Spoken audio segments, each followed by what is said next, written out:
Ketika saya berpikir bahwa Allah tujuannya, maka semua jadi mudah. Ketika saya berpikir Allah, semua jadi mudah.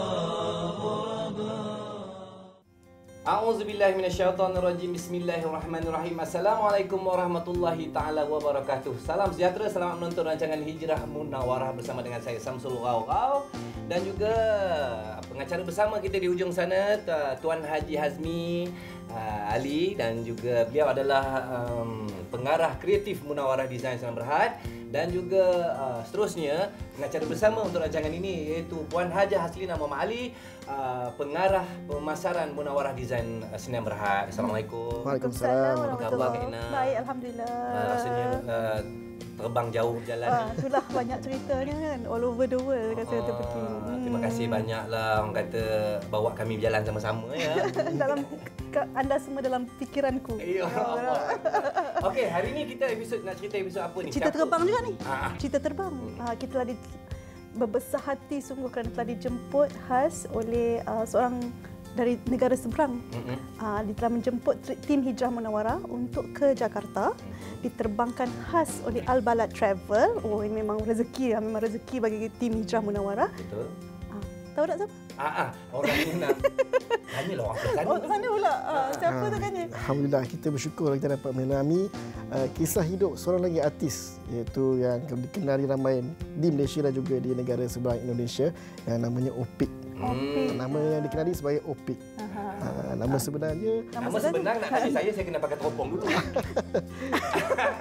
Nama sebenarnya Anur Rafiq Lil Firdaus.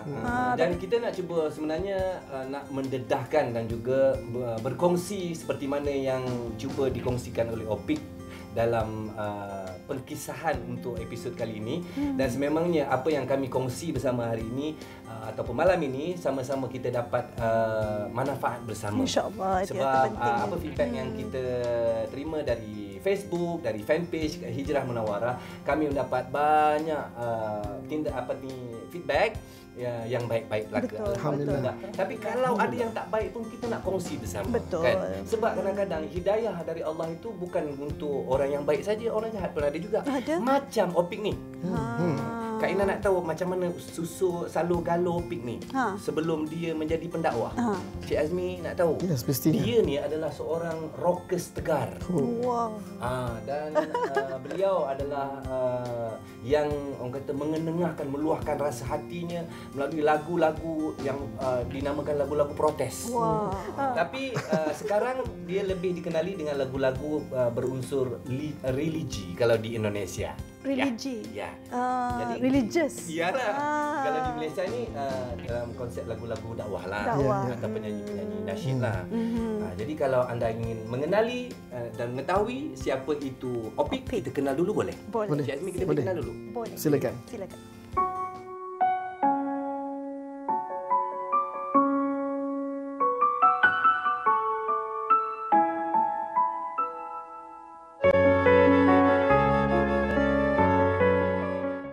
Saya seorang penyanyi yang subhanallah hampir dari tahun 93 sampai tahun 2004. 2003 baru saya mendapat satu lagu yang sukses ya. Alhamdulillah dari sini, dari album ini sampai sekarang saya coba terus membuat musik spiritual, musik yang sifatnya nasihat gitu. Saya sudah hampir 15 album ya. Alhamdulillah 15 album ya. Awalnya saya ini menyanyikan lagu-lagu yang protes ya. Anti government waktu itu. Kita bicara tentang kemiskinan, kita bicara tentang keadaan masyarakat, rakyat. Sampai suatu saat ada orang menawarkan saya menyanyi lagu Ubat Hati, gitu ya, Tombo Hati. Saya bilang, apakah mungkin Opik yang rockers gitu nyanyi lagu spiritual, lagu agama gitu?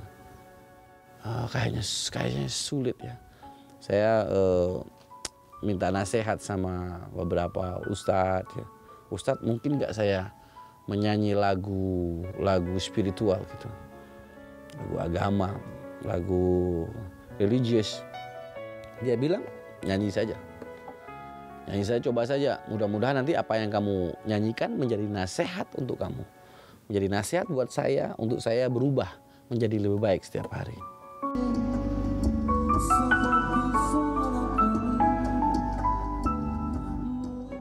Sini adalah rumah saya di mana saya berproses setiap hari ya. Ada anak-anak penghafal Quran sana. Mereka semua anak-anak saya ya. Alhamdulillah mereka tinggal di sini, makan di sini, kita sama-sama proses, kita sama-sama belajar. Saya juga belajar, mereka juga belajar.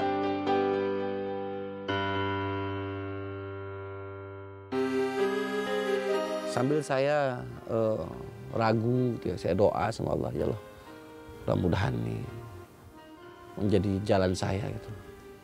Kemudian alhamdulillah dari album ini, dari lagu yang Obat Hati ini, tiba-tiba saya mendapat apresiasi dari masyarakat luas, dari orang Indonesia ya.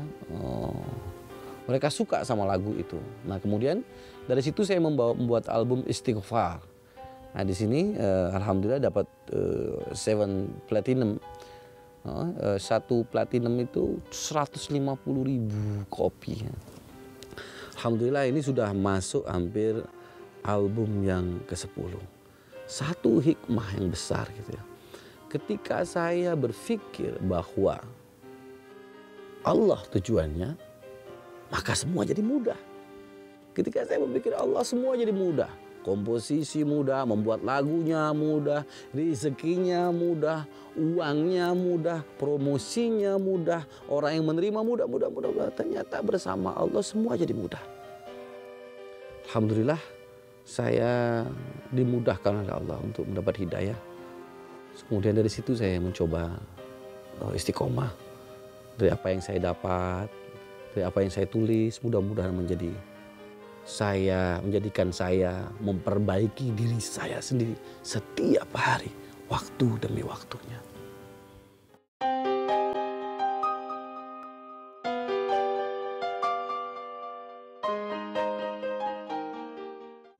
Alhamdulillah, bersyukur kita kembali kepada program Hijrah Munawarah pada hari ini, yang mana kita menyelami kehidupan seorang artis yang dikenali ramai, iaitu Opik. Kita dah dengar cerita dia semua, bagaimana dia berubah.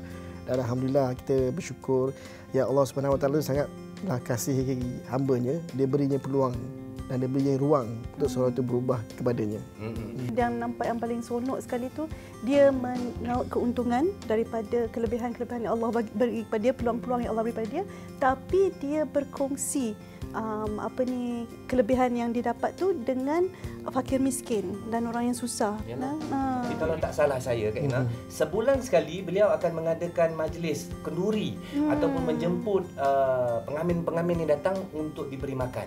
Allahu Akbar, subhanallah, tabarakallah, jazakallah khairan kasiran. Kita kadang-kadang tunggu raya je kan. Padahal ini dia buat. Kalau tunggu raya tu pun kadang-kadang kan? Betul. Ini nak minta duit raya ni. Itu kadang-kadang kita, saya bercakap pasal diri kita kan. Betul. Ataupun kita buat open house tahun sekali. Hari raya ataupun kita buat kenduri je. Tapi macam Opik ini, dia mengadakan tiap-tiap bulan. Maka rezeki yang datang dari Allah itu dikongsi bersama. Orang putih kata, what you give, you get back more. Apa yang anda beri, anda akan dapat lebih banyak lagi. Kalau tak salah yang tu ada dalam satu lagu album rock kot. Ya ke? When you give, you get back. Macam tu ke apa? Tak tahu lah. Baik, tak apa. Kita terus kongsi lagi. Kita sama-sama saksikan apa yang cuba dikongsi oleh Opik bersama untuk segmen seterusnya. Silakan.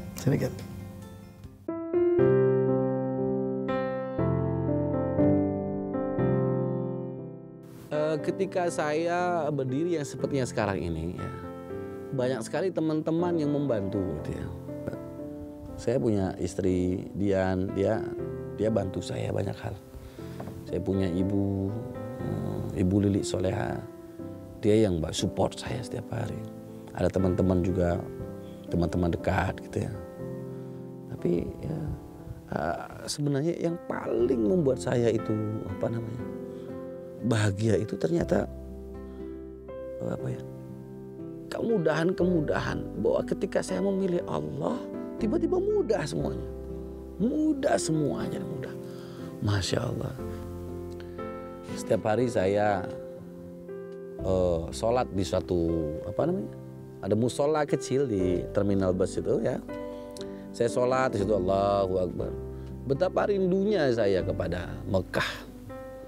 Betapa rindunya saya untuk berhaji gitu. Tapi tak punya uang. Gitu.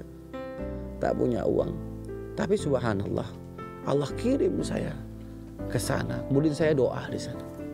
Doa, ya Allah, perbaikilah keadaanku, perbaikilah imanku, perbaikilah akhlakku, perbaikilah ya Allah. Ketika saya konser di Ruzia, mereka tanya, "Are you imam?" Nah, saya ketawa aja. Bukan, saya bukan imam, saya orang biasa. Saya pakai sorban, saya pakai baju, saya bilang, saya tidak malu menjadi orang Islam. Ini saya Muslim. Seperti itu.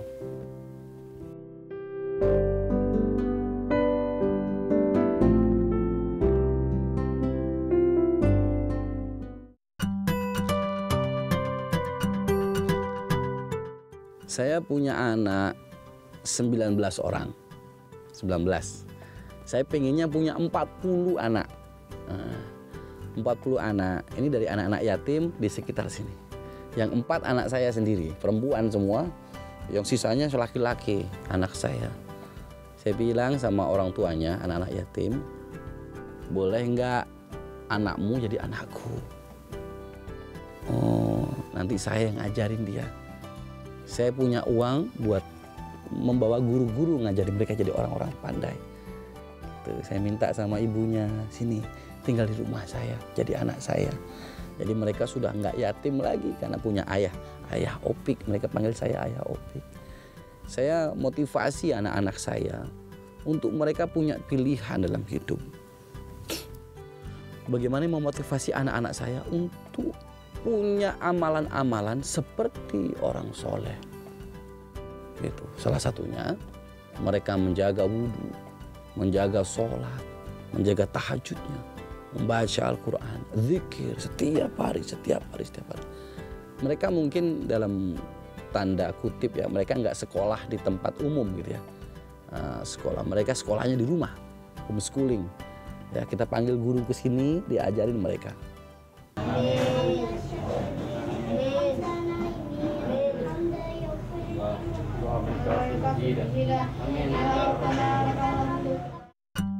Nah, mereka lagi ada tugas harian, mereka bersih-bersih sendiri, mereka juga nyapu-nyapu. Sini, masuk. Nah, di sini mereka ada proses belajar di kelas. Jadi nanti akan ada banyak kelas nanti ya. Belajar bahasa Arab, bahasa Inggris, ilmu hadis, ilmu Al-Quran, fikih, kemudian belajar teater, belajar musik, belajar komputer ya, insya Allah. Apa yang ayah harapkan dalam hidup? Saya bilang, harapan saya selamat. Selamat saya di penghujung cerita saya. Selamat saya di akhir cerita hidup saya. Selamat dunia, selamat akhirat. Dan saya berharap saya bisa bersama Rasulullah.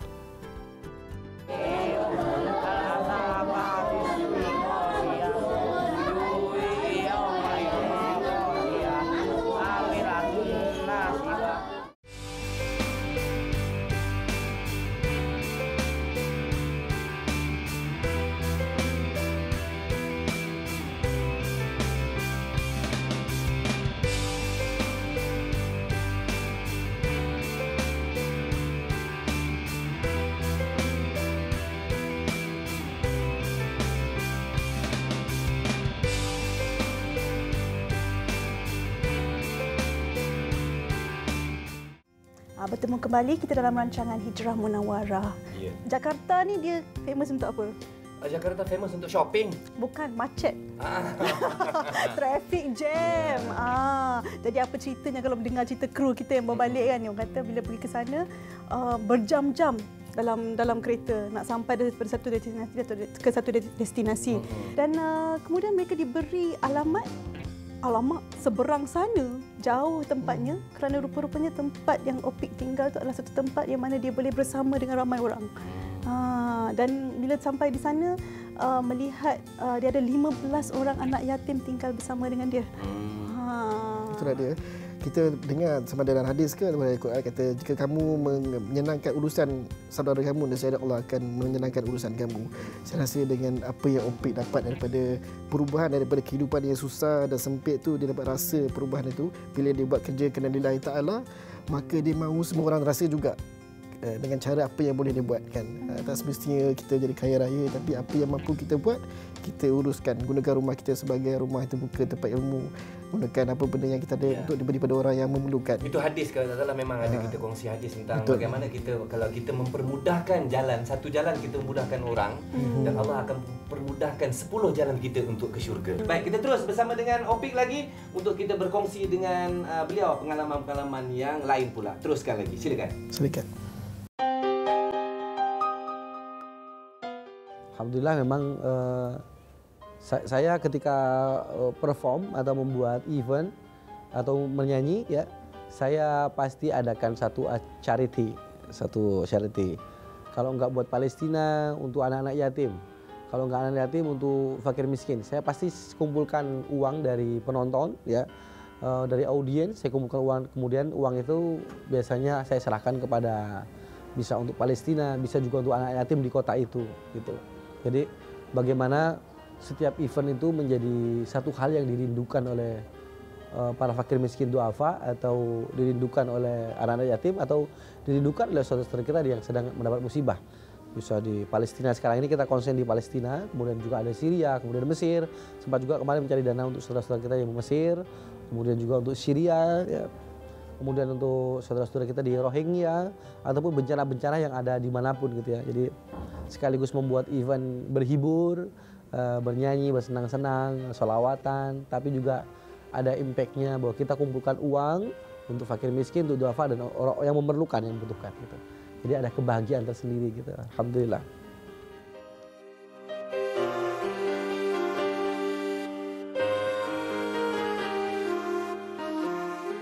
Baik, hari ini akan ada acara kita belajar bersama, kita mengaji bersama-sama.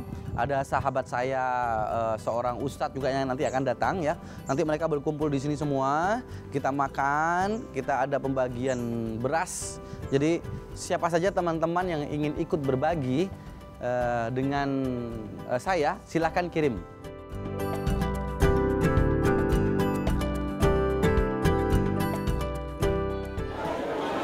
Baik.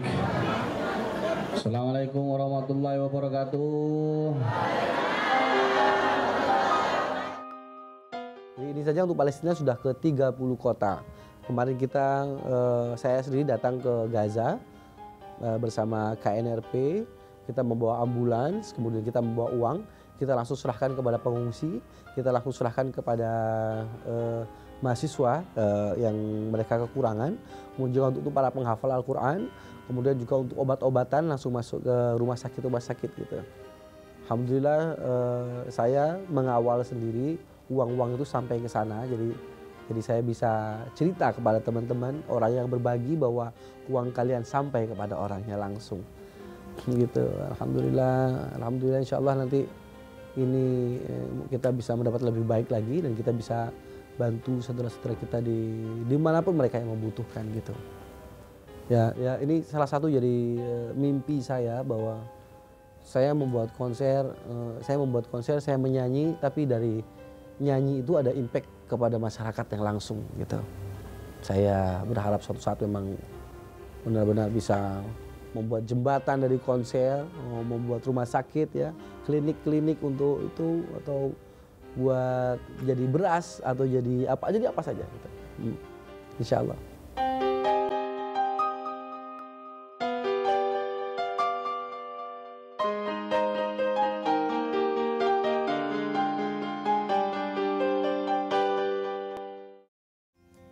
sedar tak sedar kita telah pun sampai dah penghujung rancangan kita untuk Hijrah Munawarah episod kali Pendek ini. kan rasa hari ni? Memang singkat saja masa berlalu. Kalau kita rasa sesuatu yang hebat, yang seronok, yang menarik selalu memang rasa sekejap. Tapi untuk memastikan anda terus bersama dengan kami, jangan lupa temu janji anda untuk bersama dengan kami lagi dalam episod minggu hadapan. Baik, sebelum kita menutup rancangan kita untuk hari ini, sama-sama saya ingin berkongsi dengan penonton rancangan Hijrah Munawarah ini. Dan saya berkongsi ayat 254 dari surah Al-Baqarah yang maksudnya berbunyi firman Allah yang bermaksud, wahai orang yang beriman, belanjakanlah ke jalan Allah sebahagian dari rezeki yang telah kami berikan kepadamu sebelum datang hari yang pada hari itu tidak ada lagi jual beli, tidak ada lagi persahabatan yang akrab dan tidak ada lagi syafaat, dan orang kafir itulah orang yang zalim. Sadaqallahul azim. Itulah rasanya kan memang macam Syamsul kata tadi lah, tak cukup setengah jam nak cerita semua tentang Opik ni. Apa cerita penglibatan family dia, isteri dia, mertua dia, semua dalam macam mana dia orang boleh get together bersama-sama untuk memberi balik. Dan bila ayat tu berkata, berilah sebelum terlambat. Kan? Saya pernah baca yang dalam rezeki kita sendiri ada rezeki orang lain. Dalam apa kita dapat hari ini, ada sebahagiannya untuk orang lain juga. Jadi kita perlu sedar, tak semestinya zakat ke bayar apa semua kan. Cuma sedar yang kita ada keperluan untuk memberi juga. Tak kira sama dari segi kewangan ke, usaha ke, ataupun kelapangan ke, itu antara pemberian jugalah. Ya, itu dia. Jadi kita tutup rancangan kali ini. Sebenarnya seperti kata sabda Rasulullah SAW yang bermaksud tangan yang memberi, tangan yang di atas itu lebih mulia dari tangan yang menerima. InsyaAllah apa yang kami kongsikan bersama untuk rancangan Hijrah Munawarah hari ini dapat memberi anda sedikit impact ataupun impak kepada anda, dan kami dapat membawa bekal kami di akhirat insyaAllah. Jumpa lagi di hari dan waktu yang sama minggu hadapan. Assalamualaikum warahmatullahi wabarakatuh. Suka dan duka, tangis dan tawa, tergores bagai lukisan. Seribu mimpi, berjuta sepi, hadir bagai teman sejati. Di antara lelahnya jiwa, dalam resah dan air mata, ku persembahkan kepadamu yang terindah dalam hidupku. Meski ku rapuh dalam langkah, kadang tak setia,